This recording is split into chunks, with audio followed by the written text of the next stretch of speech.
خلق السماوات والأرض إن عدة الشهور عند الله 12 شهرا في كتاب الله يوم خلق السماوات والأرض منها 4 حرم صدق الله مولانا العظيم وصدق رسوله النبي الحبيب الكريم مولاي صل وسلم وبارك عليه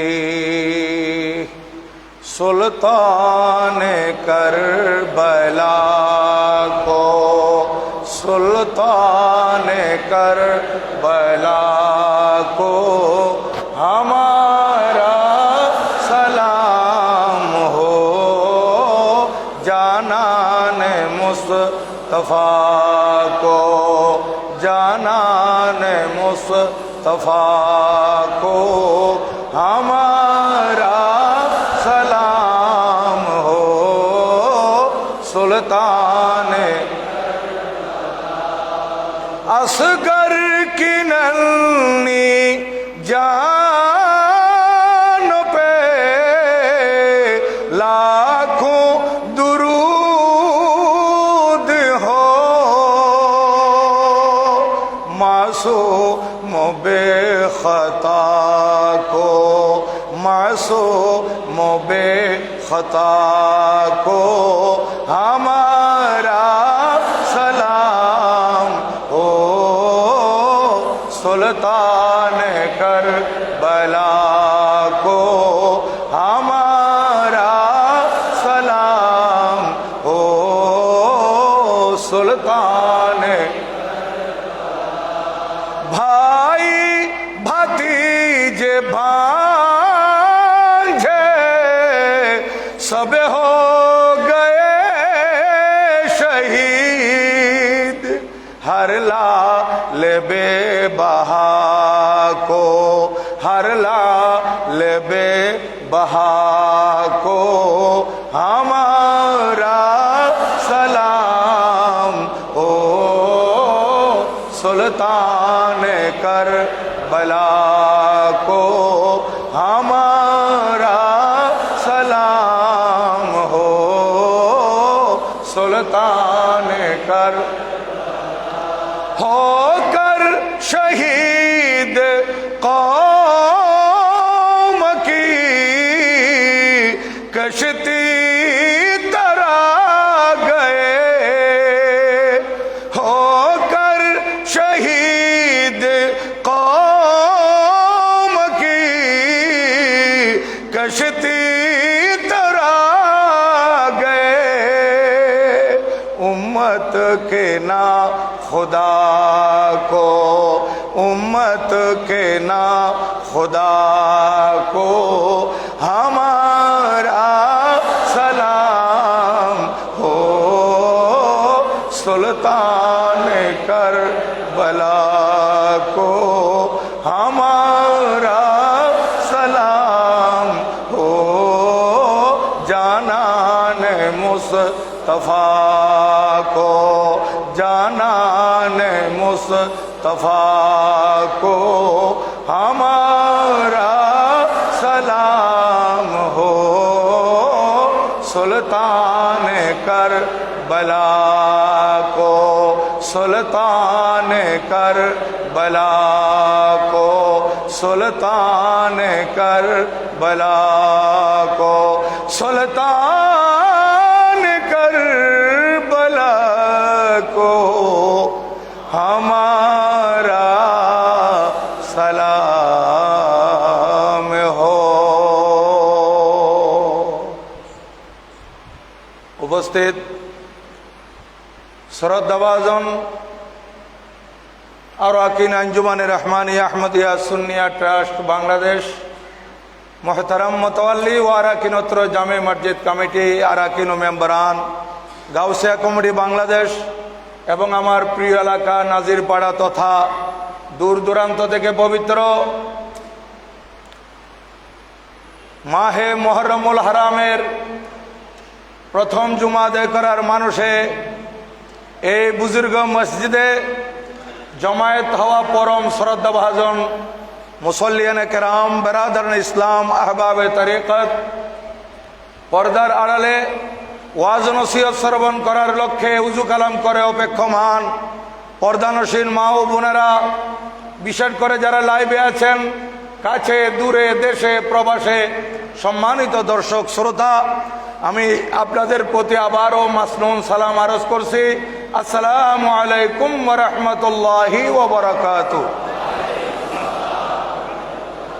মহান রব্বুল আলামিনের আলিশান দরবারে লক্ষ কোটি শুকরিয়া। সরকারে দু জাহাঁ বায়সে কৌন মাকা আরওয়াহুনা ফিদাহু সাল্লাল্লাহু তাআলা আলাইহি ওয়া আলা আলিহি ওয়া সাহবিহি ওয়া সাল্লামার নূরানি দরবারে দরুদ ও সালামের হাদিয়া তোহফা নজরানা পেশ করার পর আপনাদের শুকরিয়া আদায় করতেছি। বড় ভক্তি, মহব্বত, আন্তরিকতা এবং ইখলাস নিয়ে পবিত্র জুমার নামাজ আদায় করার মানুষে সমবেত হয়েছেন কিংবা হতে চলেছেন। আল্লাহ জাল্লা ওয়া আলা প্রত্যেকের উপস্থিতিকে কবুল আর মঞ্জুর করুন, সবাই বলুন আমিন। সম্মানিত হাজরিন, আজ হিজরি নববর্ষ 1446-এর প্রথম মাস পবিত্র মাহে মুহররম এবং এই মাহে মুহররমের প্রথম জুমা আজ। দেখতে দেখতে 1445 হিজরি সন আমাদের থেকে বিদায় নিয়ে গেল। একটি নতুন বৎসর আগমন করে আবার বিদায় নিয়ে যায়। এটা আমাদেরকে কি বার্তা দিচ্ছে? এই যে বছর ঘুরে আসে, আবার বছর শেষ হয়ে যায়। আরবি সন যেভাবে প্রথম মাস থেকে শুরু হয়ে 12টি মাস অতিবাহিত হয়ে একটি বছর শেষ হয়, বাংলাতেও সেই রকম, ইংরেজি তো অনুরূপ। এগুলো আমাদেরকে বার্তা দিচ্ছে যে হে মুসলমান নরনারী, একটি নতুন বছর আসলো। দেখতে দেখতে ওই নতুন বছর বিদায় নিয়ে আরেকটা নতুন বছরের সূচনা, আরেকটি নতুন বছরের সূচনা হচ্ছে। এইটা আমাদেরকে বার্তা দিচ্ছে যে বছরগুলো যে শেষ হচ্ছে, সাথে সাথে তোমাদের হায়াতের বাজেটও শেষ হতে যাচ্ছে। আমাদের হায়াতগুলো চলে যাচ্ছে। কারো বয়স 40 বছর ছিল 1445 হিজরি সনে, এখন 1446 হিজরি সুখ আগমন হলো। তাহলে বয়স আরেক বছর কমে গেল, এদিকে বেড়ে গেল, ওইদিকে কমে গেল। আমার বয়স বাড়লো, হায়াতের বাজেট থেকে 1 বছর কমে গেল। তাহলে আমাদেরকে এখান থেকে শিক্ষা নিতে হবে, এই বছরগুলো আসে এবং যায়, সময় এবং স্রোত কারোর জন্য অপেক্ষা করে না। এই সময়ের মধ্যেই আমাদেরকে নিজের দুনিয়ায় যতদিন বেঁচে আছি আখিরাত সুন্দর করার জন্য কি আমল করতে হবে, কিভাবে চলতে হবে, এগুলো আমাদেরকে ঠিক করে নিতে হবে এবং সেইভাবে আমাদেরকে আমল করার মাধ্যমে আমাদের পরকালকে সুন্দর করতে হবে। কারণ একটা কথা আমি অনেকবার আপনাদের খেদমতে বলেছিলাম, মানুষ যখন মারা যায়, মারা যাওয়ার সাথে সাথে তার জানাজার নামাজ পড়ে তাকে দাফন করার জন্য যখন যায়, তখন বলা হচ্ছে 3টি জিনিস তার সাথে যায়, কিন্তু দাফন করার পর 2টি জিনিস ফেরত আসে, একটি জিনিস তার সাথে থাকে। যে দাফন করার সময় তার সাথে যায়, কি যায়? তার আত্মীয় স্বজন যায়, তার আত্মীয় স্বজন বন্ধু বান্ধব দাফন করার জন্য কবরস্থানে চলে যায়। দাফন হওয়ার পর তলকিন করে, মুনাজাত করে, জিয়ারত করে ওই আত্মীয় স্বজনরা ফেরত আসে, কেউ কবরের ভিতর যায় না। আর অনুরূপভাবে মারা যাওয়ার সাথে সাথে আপনার যত সম্পদ ছিল, আপনার যত মাল ছিল, আপনি মারা যাওয়ার সাথে সাথে আপনার মালগুলো আপনার উত্তরাধিকারীদের তরকা হয়ে গেছে।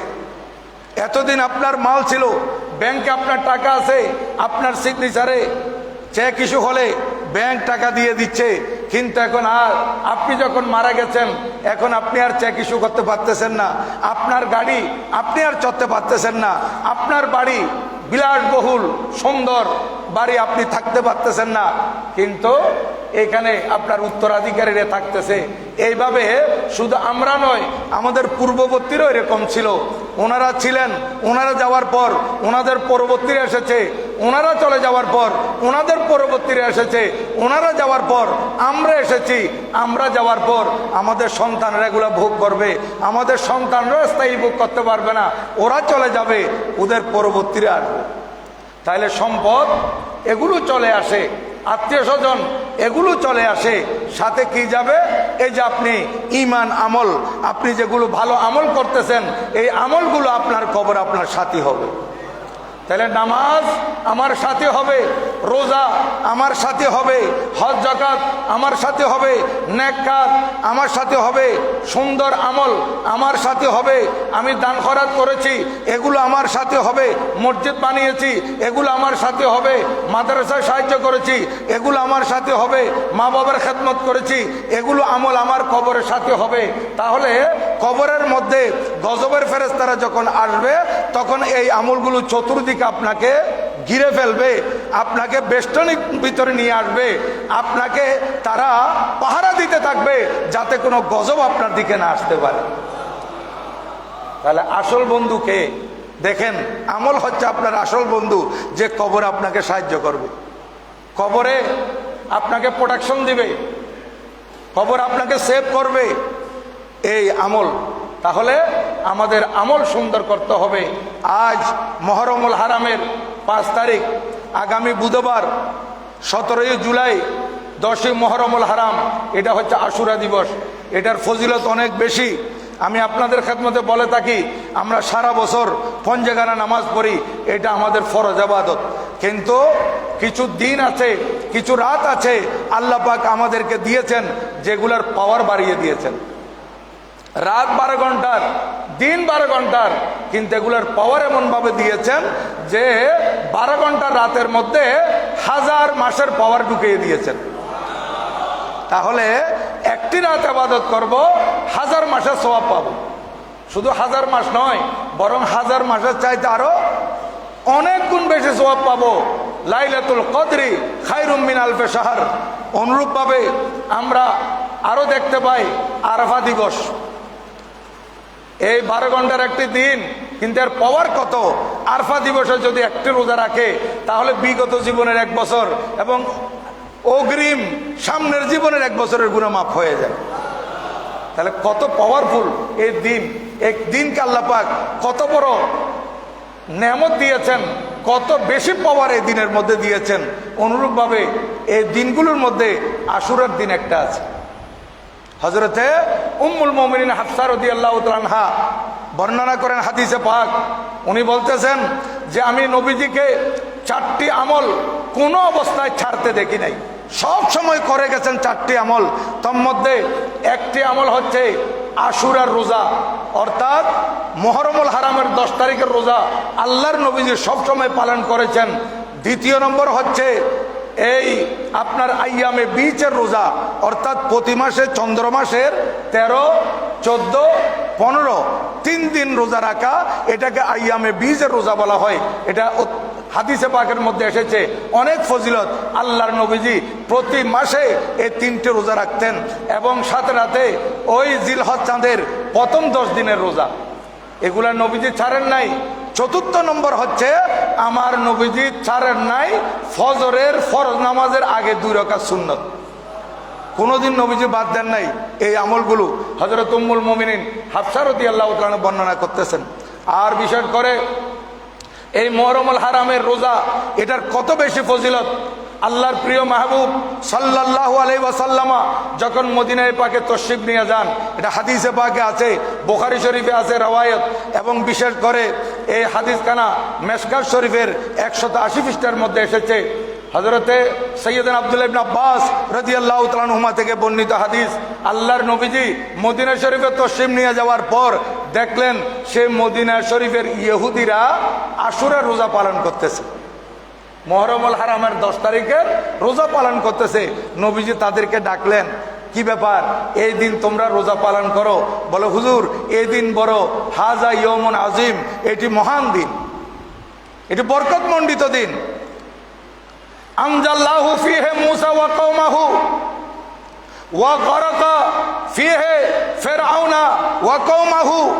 হুজুর এই দিবসে হযরতে মূসা আলাইহিস সালাতু ওয়াস সালামকে দলবল সহ আল্লাহ পাক সুবহানাহু ওয়া তাআলা ফেরাউন যে ধাওয়া করতেছিল, ফেরাউন এবং ফেরাউনের যারা সম্প্রদায়, এদের থেকে হযরতে মূসা আলাইহিস সালামের সম্প্রদায়কে নীল নদ দ্বিখণ্ডিত করার মাধ্যমে, নীল নদের মাঝখানে রাস্তা করে দেওয়ার মাধ্যমে মূসা আলাইহিস সালামকে পার করাই দিয়ে নাজাত দিয়েছিলেন। আর ফেরাউন এবং ফেরাউনের দলবল সহ আল্লাহ পাক ডুবিয়ে মেরেছিলেন। এর চাইতে বড় ফজিলত পূর্ণ দিন আর কি হতে পারে? মূসা আলাইহিস সালাম এবং মূসা আলাইহিস সালামের কওম এই দিনে নাজাত পেয়েছিলেন। হযরতে মূসা আলাইহিস সালাম রোজা রেখেছিলেন খুশিতে এবং কওম রোজা রেখেছিলেন। হুজুর সেই ধারাবাহিকতায় আমরা রোজা পালন করে আসতেছি। আল্লাহর প্রিয় মাহবুব সাল্লাল্লাহু তাআলা আলাইহি ওয়াসাল্লাম ইরশাদ করলেন, ফানাহনু আহাক্কু ওয়া আওলা বিমূসা মিনকুম ফাসামাহু ওয়া আমারা বিসাওমিহি। আল্লাহর প্রিয় মাহবুব সাল্লাল্লাহু তাআলা আলাইহি ওয়াসাল্লাম নবুয়তের জবানে ইরশাদ করলেন, ও ইহুদিরা, তোমরা হযরতে সৈয়দনা মূসা আলাইহিস সালামের কাছে যত বেশি নিকটে, যত বেশি হকদার, তার চাইতে আমি নবী মূসা আলাইহিস সালামের কাছে বেশি হকদার। এই কথা বলে নবীজি আশুরার রোজা নিজে পালন করেছেন। যখন রমজান শরীফের রোজা ফরজ হয় নাই, এই আশুরার রোজা আমার নবীজি নিজে পালন করেছিলেন এবং আশুরার রোজা পালন করার জন্য নির্দেশ দিয়েছিলেন। তাহলে দেখেন এই আশুরার রোজা কত বড় ফজিলতপূর্ণ রোজা। আর আল্লাহর প্রিয় মাহবুব সাল্লাল্লাহু আলাইহি ওয়াসাল্লাম ইরশাদ করতেছেন, আশুরার রোজা এটা আমি আল্লাহর উপর এটাই বিশ্বাস, আল্লাহ পাক সুবহানাহু ওয়া তাআলা আশুরার রোজা রাখার কারণে বিগত জীবনের 1 বছরের গুনাহ মাফ করে দিবে। দেখেন আশুরার রোজার ফজিলত। আরেকটি হাদিসে পাকের মধ্যে আসতেছে, আল্লাহর প্রিয় মাহবুব সাল্লাল্লাহু আলাইহি ওয়াসাল্লামকে সাহাবায়ে কেরাম আরজ করলেন, হুজুর এই যে আমরা আশুরার রোজা পালন করতেছি, এই দিনটাকে তো ইহুদিরা বেশি ইজ্জত করে, নসারারা বেশি ইজ্জত করে। আল্লাহর নবীজি ইরশাদ করেন, যেহেতু অপর হাদিসে পাকে আছে, খালিফুল ইহুদা ওয়ান নাসারা, ইহুদি নসারার বিরোধিতা তোমরা করবে, ইহুদি নসারা যা করে তোমরা তা করবে না। এখন এই একদিন রোজা ইহুদিরা পালন করতেছে। নবীজি বলেন, আমি যদি আগামী বছর আশুরা আগের আগে হায়াতে বেঁচে থাকি, তাহলে দেখবে আমি 9 তারিখে রোজা রাখবো, আমি 9 তারিখ রোজা রাখবো। অর্থাৎ কি মানে, আশুরার রোজা রাখবো, এর আগে একদিন রোজা রাখবো, যাতে ইহুদিদের সাথে আমাদের রোজা পালন এটা মিলে না যায়। এই কারণে ফুকাহায়ে কেরাম বলেছেন যে আশুরার দিন একটা রোজা আমরা পালন করব, এর আগে আরেকটা রোজা সাথে সাথে রাখবো, অথবা আগের দিন না রাখতে পারলে 10 তারিখ রোজা রাখবো, তারপর 11 তারিখ রোজা রাখবো। 10 এবং 11 অথবা 9-10, 9-10 যদি রাখতে না পারি 9 তারিখ, কোনো কারণে 10-11, এইভাবে আমরা আশুরার রোজা 2টা পালন করব। তাহলে এই রোজার অনেক ফজিলত রয়েছে, কারণ এটা মুহররমুল হারামের 10 তারিখের রোজা, আশুরার রোজা। এটা রমজান শরীফের রোজা ফরজ হওয়ার আগে এই রোজাটা ফরজ ছিল। কিন্তু অপর আরেকটা হাদিসে পাকে আসছে, রমজান শরীফের রোজা যখন ফরজ হয়ে যায় তখন ওইটার ফরজিয়ত ক্যান্সেল হয়ে গেছে আশুরা রোজার। কিন্তু সাহাবায়ে কেরাম আরো বলতেছেন যে আমাদেরকে নবীজি এটা না রাখার জন্য নিষেধ করেন নাই, হ্যাঁ, না রাখার জন্য নিষেধ করেন নাই, এটা নবীজিও পালন করেছেন, তখন এটা নফল হিসেবে পালিত হয়েছিল। এই রোজা নফল হিসেবে পালিত হয়েছে, কারণ এই মুহররমুল হারামের অনেক অনেক ফজিলত রয়েছে। আপনারা জানেন, আমি তো ধারাবাহিক মুহররমুল হারামের এই দিনগুলোতে, জুমাগুলোতে আওলাদ রসুলের সে কারবালার ময়দানের ঘটনা আলোচনা করার কথা বলেছিলাম, কিন্তু কিছু ভাই আমাকে স্মরণ করাইয়ে দিয়েছেন যে হুজুর আপনি তো গত বছর 11 পর্ব পর্যন্ত আলোচনা করেছিলেন এবং বলেছিলেন এর পরবর্তী আলোচনা করবেন, তাহলে এর পরবর্তী যদি আলোচনা করেন তাহলে আমরা একটু শুনতে পাবো। কারণ এই 11 পর্বগুলো আপনার ইউটিউবের মধ্যে আছে, জুবাইর রজভী ইউটিউব চ্যানেলে আছে, এগুলো আমরা পাই। এর পরবর্তীতে যেগুলো আছে এগুলো যদি বলেন আমরা নতুন কিছু শুনতে পাবো, তো আমি সেই দিকে খেয়াল করে আগামী জুমা থেকে আপনাদের খেদমতে বিগত জুমার 11 পর্বের সাথে 12 পর্ব থেকে আমি যোগ করব করে বলে খেয়াল করেছি। সে ওই এজিদিদের কি পরিণতি হয়েছিল, 2-1 জনের পরিণতির আলোচনা 11 পর্ব পর্যন্ত শেষ হয়েছিল। এর পরবর্তী আরও ইতিহাস রয়ে গেছে, ওয়াকায়ে হাররার, এরপরে আরও ইতিহাস আছে, এগুলো আপনাদের খেদমতে ইনশাল্লাহ আলোচনা হবে। আল্লাহ পাক সুবহানাহু ওয়া তাআলা যদি আমাকে হায়াতে বাঁচিয়ে রাখেন, আপনাদের সামনে উপস্থিত হওয়ার তৌফিক দান করেন। আজকের দিবসে যেহেতু সামনে আশুরা আছে, এই জন্য আশুরার ফজিলতটুকু আপনাদের খেদমতে আলোচনা করতেছি। যেহেতু আশুরার দিন, এটা প্রথম থেকেই এত বরকতমণ্ডিত দিন, কারণ আল্লাহ পাক সুবহানাহু ওয়া তাআলা কোরআনুল কারীমে ইরশাদ করেছেন সূরা তওবার 36 নম্বর আয়াতে 10ম পারা, আমার আল্লাহ ইরশাদ করেন ইন্না ইদ্দাতাশ শুহুরে ইনদাল্লাহি 12 শাহরান, আল্লাহ তাআলার নিকট গণনায় মাস হচ্ছে 12টি। এই 12টি মাস কুরআনুল কারীমে আলোচনা হয়েছে। 12টি মাস, 12টি মাসের মধ্যে হচ্ছে 4টি মাস বড় সম্মানিত, 4টি মাস বড় নিষিদ্ধ। এই 4টি মাস, এই মাসগুলো সেই সময় পূর্ববর্তী সময় থেকে এই মাসগুলোকে ইজ্জত দেওয়া হচ্ছে, এই মাসগুলোকে সম্মান দেওয়া হচ্ছিল। ইভেন আরবের কাফের মুশরিকরা পর্যন্ত এই মাসগুলোকে তারা সম্মান করত। 4টি মাস, একটি হচ্ছে রজবুল মুরজ্জব, তারপরে বাকি 3টি হচ্ছে পরপর জিলকদ, জিলহজ, মুহররম। তাহলে এই 4টি মাস, এগুলো বড় সম্মানিত। আরবের কাফের মুশরিকরা এই মাসগুলো আসলে তখন তারা লড়াই করতো না, ফসাদ করতো না, তারা কাটাকাটি করতো না, কোনো ইন্তেকাম এবং বদলা নেওয়ার জন্য তারা বের হতো না। এবং এই মাসগুলোর মধ্যে তারা শত্রুর সাথে পর্যন্ত ভালো ব্যবহার করত। এরপরে দেখা গেল ইসলামের আবির্ভাবের পর ইসলামের মধ্যে এই মাসগুলোর ইজ্জত আরো বাড়িয়ে দেওয়া হয়েছে। এই মাসগুলোর মধ্যে অন্যতম একটি মাস হচ্ছে মুহররমুল হারামের মাস। এবং এই মুহররমুল হারামের 10 তারিখ আমরা যদি দেখি, দেখা যায় এই 10 তারিখে অনেক কিছু ঘটেছিল। সর্বপ্রথম আল্লাহ জাল্লা শানহু কলম তৈরি করেছেন, যে কলম দ্বারা মানুষের তকদির লিপিবদ্ধ করা হয়েছে, হায়াত মত লিপিবদ্ধ করা হয়েছে, রিজিক লিপিবদ্ধ করা হয়েছে। এই কোরআন, এই কলম আল্লাহ পাক সৃষ্টি করেছিলেন মুহররমুল হারামের 10 তারিখ। এবং আয়াতুল কুরসির মধ্যে যে কুরসির আলোচনা আছে, হ্যাঁ, এই কুরসি আল্লাহ পাক সৃষ্টি করেছিলেন মুহররমের 10 তারিখ। এবং আল্লাহ জাল্লা শানহু আসমান সমূহ সৃষ্টি করেছিলেন মুহররমুল হারামের 10 তারিখ। যদি বা 6 দিনের কথা আছে। আর পাহাড় সৃষ্টি করেছেন মুহররমের 10 তারিখ, সাগর সৃষ্টি করেছেন মুহররমুল হারামের 10 তারিখ। এবং আসমান থেকে সর্বপ্রথম বৃষ্টি নাজেল হয়েছিল, দিন ছিল মুহররমুল হারামের 10 তারিখ। এবং আসমান থেকে আল্লাহ জাল্লা শানুর পক্ষ থেকে রহমত নাজেল হয়েছিল, দিন ছিল মুহররমুল হারামের 10 তারিখ। আবার হযরতে সৈয়দনা আদম আলাইহিস সালামের দোয়া কবুল হয়েছিল মুহররমুল হারামের 10 তারিখ।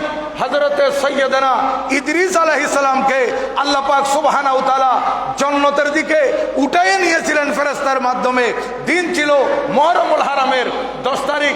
হযরতে সৈয়দনা নূহ আলাইহিস সালাতু ওয়াস সালাম ওনার 40 জন বা 80 জন উম্মত নিয়ে যে জাহাজে আরোহণ করেছিলেন, সারা পৃথিবীব্যাপী বন্যা প্লাবন হয়েছিল। সেই জাহাজ পানিতে ভাসতে ভাসতে যেদিন জুদি পাহাড়ের সাথে লেগেছিল এবং নিরাপদে ওনারা মাটিতে নেমে এসেছিলেন, দিন ছিল মুহররমুল হারামের 10 তারিখ। আবার এদিকে হযরতে সৈয়দনা ইব্রাহিম আলাইহিস সালামকে আল্লাহ জাল্লা শানহু পয়দা করেছিলেন মুহররমুল হারামের 10 তারিখ, এবং হযরতে সৈয়দনা ইব্রাহিম আলাইহিস ইসলামের জন্য নমরুদের আগুনকে ফুলের বাগান করেছিলেন। দিন ছিল মুহররমুল হারামের 10 তারিখ। আবার এদিকে হযরতে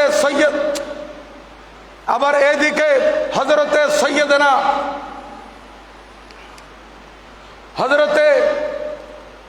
সৈয়দনা ইদ্রিস, হযরত সৈয়দনা আইয়ুব আলা নবিয়ান আলাইহিস সালাতু ওয়াস সালাম দীর্ঘদিন অসুস্থ থাকার পর উনি সেবা পেয়েছিলেন। দিন ছিল মুহররমুল হারামের 10 তারিখ। আবার এইদিকে হযরত সৈয়দনা দাউদ আলাইহিস সালামের দোয়া কবুল হয়েছিল। দিন ছিল মুহররমুল হারামের 10 তারিখ। হযরত সৈয়দনা ইউনুস আলাইহিস সালাম দীর্ঘদিন মাছের পেটে থাকার পর যেদিন মাছের পেট থেকে মুক্তি পেয়েছিলেন, দিন ছিল মুহররমুল হারামের 10 তারিখ। হযরত সৈয়দনা সুলাইমান আলাইহিস সালাম সারা পৃথিবীর যে বাদশা হয়েছিলেন, যে সালতানাত বাদশাহী যেদিন লাভ করেছিলেন, দিন ছিল মুহররমুল হারামের 10 তারিখ। হযরত সৈয়দনা মূসা আলাইহিস সালাতু ওয়াস সালামের জন্য আল্লাহ জাল্লা শানহু নীল নদকে রাস্তা করে দিয়ে ফেরাউন থেকে নাজাত দিয়েছিলেন। দিন ছিল মুহররমুল হারামের 10 তারিখ।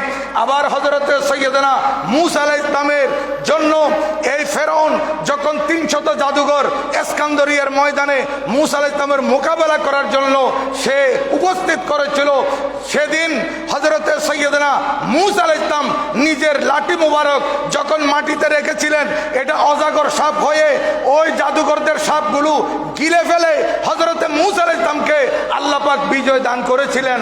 আল্লাহ পাক সুবহানাহু ওয়া তাআলা মূসা আলাইহিস সালামকে তাদের উপর জয়ী করেছিলেন। দিন ছিল মুহররমুল হারামের 10 তারিখ। হযরত সৈয়দনা ঈসা আলাইহিস সালাম জন্ম লাভ করেছিলেন মুহররমুল হারামের 10 তারিখ। আমাদের নবীজির সাথে হযরত উম্মুল মুমিনিন খদিজাতুল কুবরা রাদিয়াল্লাহু তাআলা আনহা, যিনি মুহসানায়ে কায়নাত, ওনার সাথে আকদ হয়েছিল। দিন ছিল মুহররমুল হারামের 10 তারিখ। এবং আল্লাহ জাল্লা শানহু আমার পেয়ারা রাসূলের কলিজার টুকরা নাতি হযরত সৈয়দনা সৈয়দুশ শুহাদা শহীদে দস্তে কারবালা ইমামে হুসাইন রাদিয়াল্লাহু তাআলা আনহুকে এই মর্তবায়ে শাহাদতের এই মকাম দান করেছিলেন। দিন ছিল মুহররমুল হারামের 10 তারিখ। আবার এইদিকে এই যে আসহাবে কাহাফ গুহার মধ্যে আরাম ফরমাচ্ছেন, ওনারা একটানা 309 বছর ঘুমিয়েছিলেন, আবার পরবর্তীতে আবার ঘুমিয়েছেন। আমার আল্লাহ পাক সুবহানাহু ওয়া তাআলা কোরআনুল কারীমে ইরশাদ করেছেন, ওয়া নুকাল্লিবুহুম যাতাল ইয়ামিনে ওয়া যাতাশ শিমাল, আমি তাদেরকে ঘুমের মধ্যে ফেরেশতার মাধ্যমে করট পরিবর্তন করে দিই। যেদিন করট পরিবর্তন করান, দিন মুহররমের 10 তারিখ। এবং আল্লাহ জাল্লা শানহু যেদিন কিয়ামত সংগঠিত করবেন, সেদিনও হবে মুহররমের 10 তারিখ, বার হবে জুমাবার। তাহলে দেখেন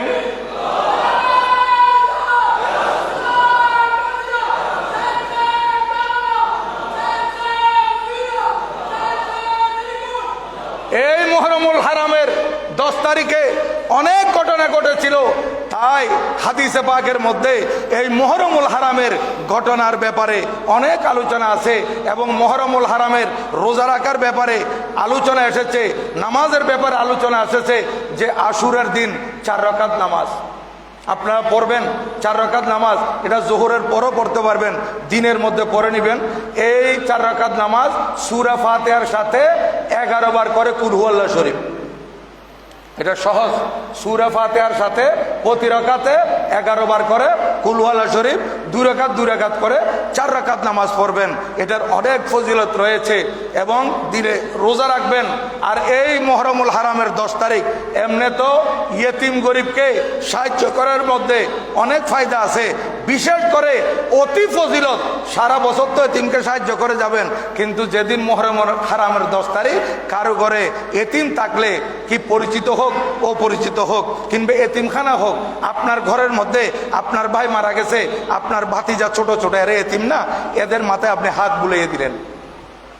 এমনি তো সবসময় আদর যত্ন করতেছেন, এতিমদেরকে সবসময় মহব্বত করবেন, এতিমদের প্রতি লক্ষ্য রাখবেন। আপনি নিজের সন্তানকে যেভাবে ভালোবাসেন, আপনার ভাতিজা এতিম, এদেরকে সেইভাবে সমানভাবে ভালোবাসবেন, মহব্বত করবেন। আপনার ছেলের জন্য লেখাপড়ার যেভাবে খরচ দিচ্ছেন, আপনি ওদের জন্য সেইভাবে লেখাপড়ার খরচ দেন। দেখবেন আপনার সম্মান কিয়ামতের ময়দানে কত বেশি হবে।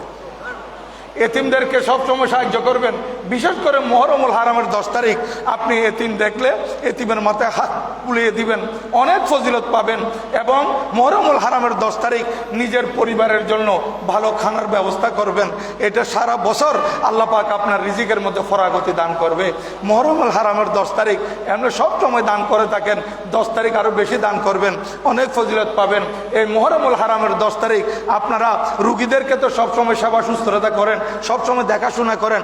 পার্শ্ববর্তী কোনো রুগী থাকলে, আত্মীয় স্বজনের মধ্যে কেউ অসুস্থ হলে, কেউ মেডিকেলে আছে, এদেরকে মুহররমুল হারামের 10 তারিখ স্পেশালভাবে দেখতে যাবেন।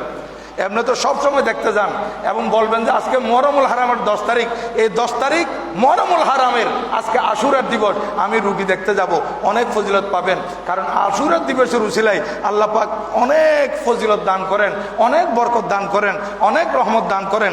এর একটা সংক্ষেপ ঘটনা আমি আপনাদের খেদমতে বলি। একজন ব্যক্তি, আমি যে এই ঘটনাগুলো বলতেছি, এতগুলো ঘটনা বললাম, এগুলো গুনিয়াতুত তালেবিন শাহিন সাহেব বগদাদের কিতাব, ওইটা থেকে বলেছি। এবং ফয়জুল কদির হজরত ইমাম মোনাবির ওখান থেকে বলেছি। এবং এটা আল্লামা আব্দুর রহমান বিন আব্দুল সালাম সফুরি শাফি রহমতুল্লাহ কিতাব নজহাতুল মজালিস থেকে বলেছি। শেখুল মুহাক্কিক হজরত আব্দুল মুহাদ্দিস দেলবি রহমতুল্লাহ কিতাব মা সবাদা বিসুন্নাহ থেকে বলেছি। এবং মেশকাত শরীফ এবং বিভিন্ন হাদিসের কিতাব বুখারী শরীফ থেকে শুরু করে বিভিন্ন হাদিসের কিতাব থেকে এগুলো আমি সংগ্রহ করে আপনাদের খেদমতে বলতেছি। একজন ব্যক্তি মুসলমান, সে কাফেরদের কাছে বন্দী ছিল, কিন্তু হঠাৎ করে সে একসময় জেলখানা থেকে মুক্তি নয়, জেলখানা থেকে পালিয়ে গিয়েছিল। পালিয়ে গিয়ে এখন আমাকে যদি অপরিচিত একটা জায়গায় বদ্ধ করে রাখে, হ্যাঁ আবদ্ধ করে রাখে, আমি যদি সেইখান থেকে পালিয়েও যেতে পারি, কিন্তু আমি তো রাস্তাঘাট চিনব না, আমি কোন দিকে যাব, এই কোন দিকে পাহাড়, কোন দিকে রাস্তা, কোন দিকে খালবিল, এগুলোতে চিনব না। উনি অপরিচিত জায়গায় বন্দী ছিলেন। উনি যখন পালিয়ে গেছেন, এখন পালিয়ে যাওয়ার পর উনি রাস্তাঘাট তো চিনতেছেন না তেমন, তারপরও দৌড়তেছেন, উনি পালাচ্ছেন। আর কাফেরেরা এটা খবর পেয়ে ওনার পিছু নিয়েছে। ওনার পিছে যেতে যেতে যেতে যেতে ওনাকে একেবারে ধরে ফেলবে এমত অবস্থায় উনি আল্লাহর কাছে ফরিয়াদ করতে চাই, আল্লাহ আমি তো জেলখানার মধ্যে ছিলাম, তারা আমাকে নির্যাতন করেছিল, কিন্তু আমি যে পালিয়ে আসছি, এখন ধরতে পারলে তারা তো আমাকে একেবারে মেরেই ফেলবে। আল্লাহ সামনে মুহররমুল হারামের 10 তারিখ, আল্লাহ আশুরার দিনের উসিলায় আমাকে তাদের থেকে মুক্তি দাও। আশুরার দিনের উসিলায় এই কাফেরদের থেকে আমাকে মুক্তি দাও। কিতাবের মধ্যে আসতেছে আল্লাহ জাল্লা শানুহু সাথে সাথে ওই কাফেরদেরকে অন্ধ করে দিয়েছেন। ওই কাফেরদের চোখের জুতি নিয়ে নিয়েছেন, যাতে করে বন্দাকে না দেখে। এরা সামনে চলে আসছে কিন্তু ওনাকে দেখতে পায় নাই। উনি তাদের থেকে চলে গেছেন। চলে যাওয়ার পর উনি আশুরার রোজা রেখেছেন। কি করে এই আশুরার রোজা যে রেখেছেন, উনি যে থেকে কোথায় যাচ্ছেন উনিও নিজেও জানেন না। উনি বলতেছেন আমি আশুরার রোজা রেখেছি খালি পেটে, কিছু খাইতে পারি নাই, কারণ এখানে খাবো কি, গাছের পাতা গোটা এগুলা খেয়ে আমি রোজা রেখে দিয়েছি। রোজা রাখার পর আমি ইফতার করার জন্য কিছু পাই নাই, কিন্তু রাত্রিবেলা যখন আমি ঘুমিয়ে পড়লাম, তখন দেখলাম আল্লাহ তাআলার পক্ষ থেকে একজন ফেরেশতা আমার জন্য এক গ্লাস শরবত নিয়ে এসেছে। এক গ্লাস শরবত নিয়ে এসেছে। আমি এই শরবতগুলো পান করলাম। এগুলো পান করার পর দেখতেছি আলহামদুলিল্লাহ আল্লাহ পাক সুবহানাহু ওয়া তাআলা ওনার পিপাসা এবং খিদা সব দূরীভূত করে দিয়েছেন। কিতাবের মধ্যে লিখতেছে উনি 10 বছর বেঁচে ছিলেন, এই 10 বছরের মধ্যে উনার আর খিদে লাগে নেই। তাহলে এবার আশুরার দিনের ফজিলত বুঝেন। আর এদিকে আশুরার দিনে মানুষদেরকে দান খয়রাত করলে এই কত বেশি ফজিলত। আমি আপনাদের খেদমতে বিগত বছরও বলেছিলাম, মিশরের মধ্যে একটি মসজিদে হযরত আমর ইবনুল আস রাদিয়াল্লাহু তাআলা আনহু, ওই মসজিদে আশুরার দিনের 10 তারিখ সমস্ত মানুষ একত্রিত হতো। বিশেষ করে গরিব মহিলারাও ওই মসজিদে আসতো। মানুষ সেই দিন দান খয়রাত করত, মানুষদেরকে অকাতরে বিলিয়ে দিত সব কিছু। এদিকে একজন মহিলা এক ব্যক্তিকে বলতেছে, আমার বাচ্চারা উপবাস, আমার বাচ্চাদের পরনেরও কোনো কাপড় নাই, আপনার কাছে থাকলে আমাকে একটু পরনের জন্য আমার বাচ্চাদের জন্য কাপড় দেন। ওই ব্যক্তি বলতেছে ঠিক আছে আপনি আমার সাথে আসেন। ওই মহিলাকে সাথে নিয়ে গেছে, কারণ ওই ব্যক্তি পয়সাওয়ালা ছিল না। ওনার কাছে ওই পরনের একটা নিচে একটা কাপড় ছিল, উপরে গায়ে একটা কাপড় ছিল। উনি বলতেছেন আমি নিচেরটা রেখে উপরের যে গায়ে কাপড় আছে কমপক্ষে ওইটা দান করে দিব, কিন্তু আমি রাস্তার মাঝে আমি যদি দান করতে যাই তাহলে আমার গা তো খালি হয়ে যাবে, একটু ঘরে যাই। উনি ঘরে গিয়ে ভিতরে গিয়ে দরজা বন্ধ করে উনি গায়ের শার্টটা জামাটা খুলে ফেললেন, জানালা দিয়ে ওই মহিলাকে দিয়ে দিলেন। জানালা দিয়ে ওই মহিলাকে দিয়ে দিলেন, বলে আমার কাছে আর কিছু নাই, এইটা আপনি নিয়ে যান।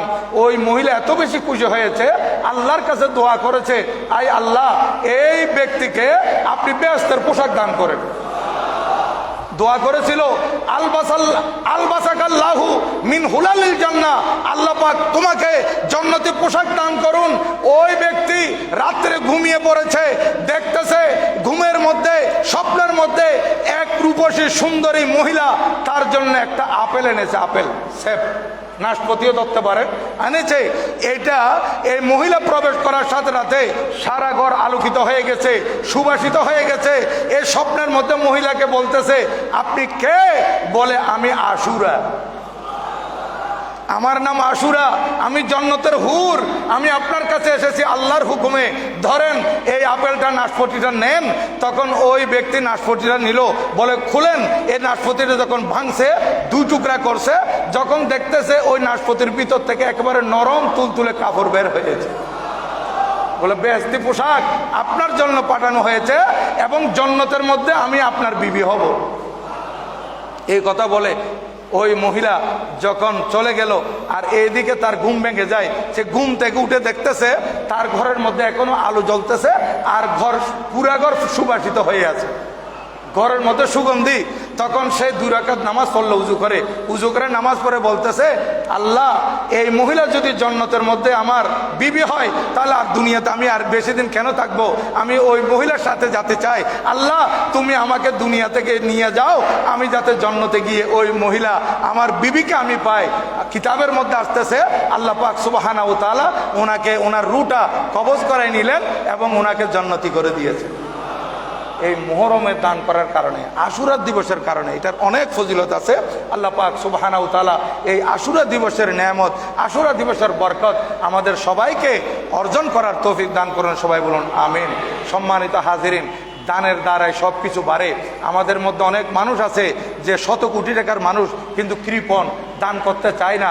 এই দান না করতে করতে তার সম্পদগুলো নষ্ট হয়ে যায়। আর এই সম্পদগুলো সে রেখে যাব কার জন্য? তার ছেলের জন্য তো এতটুকু সম্পদের দরকার নাই। তারপরেও দেখা যাচ্ছে সে জমা করতেছে, একত্রিত করতেছে, ব্যাংক ব্যালেন্স করতেছে, জায়গা জমিন কিনতেছে, কিন্তু মানুষকে দান দক্ষিণা করে না, মসজিদে দান দক্ষিণা করে না, এতিমদেরকে দান দক্ষিণা করে না। ভাই এই অভ্যাসটা একটু পরিহার করার জন্য চেষ্টা করুন। কার্পণ্যতা এটা বড় মারাত্মক, যে আপনি আবাদত করতেছেন বখালতির কারণে, কার্পণ্যতার কারণে আপনার আবাদত তো কবুল হবে না।